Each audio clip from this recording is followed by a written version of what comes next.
అధ్యక్షులు వహించినప్పుడు ఎలా జరుగుతుండేది కూడా మీ అందరూ కూడా తెలుసుకునే దాని గురించి నేను ప్రత్యేకంగా చెప్పాల్సిన అవసరం లేదు. 22 భాషలు దేశంలో ఉన్నాయి, అధికార భాషలు. ఆ 22 భాషల్లో ఏ భాష అయినా మాట్లాడొచ్చని నేను రాజ్యసభ చైర్మన్గా ఒక నిర్ణయం ప్రకటిస్తాను. అప్పటి నుంచి పార్లమెంట్లో మన సభ్యులు సోదరులందరూ నేను చెప్పిన తర్వాత లోక్సభ కూడా మొదలుపెట్టింది. వాళ్ళ భాషలో మాట్లాడడం మొదలుపెట్టేవాళ్ళు. అంతకుముందు బిడియపడేవాళ్ళు, సిగ్గుపడేవాళ్ళు.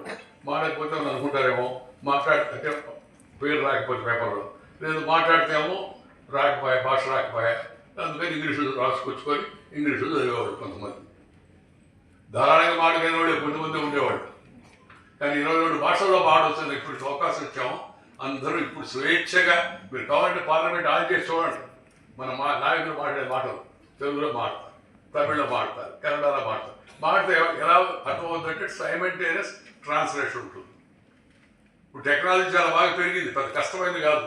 ఆ టెక్నాలజీ పెరిగింది కదా సార్, వాళ్ళు దాంట్లో మాడుతుంటే మనం దీంట్లో వినొచ్చు. ఎందుకు రాదా? దీంట్లో మాడుతుంటే దాంట్లో విను, నీకు అది అవసరం అనుకుంటుంది. మన కుటుంబ పథకంలో వచ్చి నీకు అనిపిస్తే దాంట్లో విను.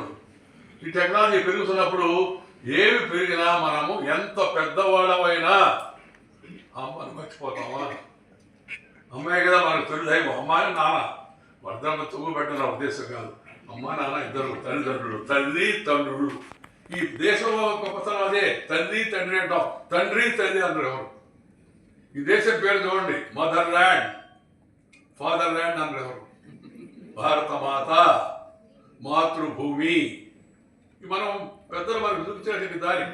అందువల్ల ఆ దారిలో నడవడం కోసం మనందరం ప్రయత్నం చేయాలా.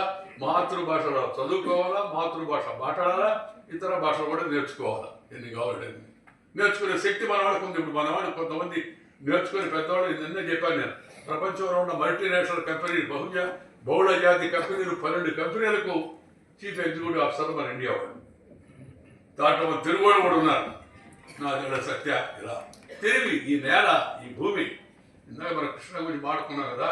ఈ కృష్ణా జలాలు మన జలం, కృష్ణ నది అంటే జీవన ధారని, మన జీవితానికి వెలుగుచ్చింది ఆ కృష్ణా నది, ఆ గోదావరి నది, ఆ పెన్నా నది, లేదా ఆ మహానది, లేదా నర్మద, ఆ తపతి, ఆ గంగా, ఆ యమున, సరస్వతి, అనేక నదులు. నదుల పేర్లు కూడా మన వాళ్ళందరూ కూడా మహిళల పేరుతో పెట్టారు. అది గొప్పతనం ఈ దేశంలో. చూడండి, అందరూ అన్ని నదుల పేరు చూడండి, ఎక్కువ నదులు మహిళల పేరుతో ఉంటాయి. ఎందుకంటే మహిళకి మనిషి గౌరవం అది. అందుకని నేను అందరూ కోరేదంటే ముందు మాతృభాషలో మాట్లాడండి. ఇంటిలో, వీధిలో, గుడిలో, బడిలో, అమ్మ ఒడిలో నుంచి మాట్లాడిన మాట ఏదో ఉందో ఆ మాటనే మాట్లాడారా. ఈ మమ్మీ డాడీ కల్చర్కు స్వస్తి చెప్పాలి మనం. ఈ మమ్మీ డాడీ బీడీ జాడీ కేడీ మనకెందుకు నాకు అర్థం కావాలి.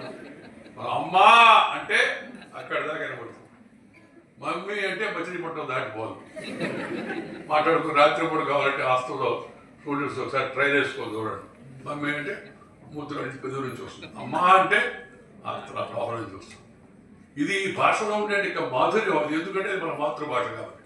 అందుకని ఎప్పుడు చెప్తుంటారు, మాతృభాషను, మాతృమూర్తిని, మాతృదేశాన్ని మర్చిపోయిన వాడు మానవుడే కాదు.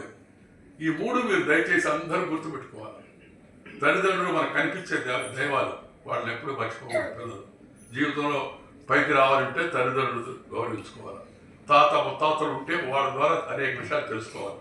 నేను నా చిన్నప్పుడు 13వ నెలలో మా అమ్మ చనిపోయింది. మా అమ్మని చూసి అదృష్టం నాకు కదా.